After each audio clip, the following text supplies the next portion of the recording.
தோப்புப்பதிவட வாசலிலே ஐயா தூய தவங்களை செய்திருந்தார். நோய் நொடியாவையும் தீர்த்திருந்தார் ஐயா. 100 ஆண்டு வாழ்ந்திடச் செய்திருந்தார். தோப்புப்பதிவட வாசலிலே ஐயா தூய தவங்களை செய்திருந்தார். நோய் நொடியாவையும் தீர்த்திருந்தார் ஐயா. 100 ஆண்டு வாழ்ந்திடச் செய்திருந்தார்.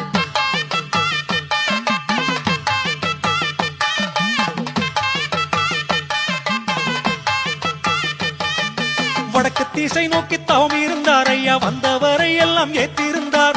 கிழக்கு திசை நோக்கி பள்ளி அறையிலே அமர்ந்திருந்து நல்ல அன்பு செய்வார். வடக்கு திசை நோக்கி தவம் இருந்தார் ஐயா. வந்தவரை எல்லாம் ஏற்றிருந்தார். கிழக்கு திசை நோக்கி பள்ளி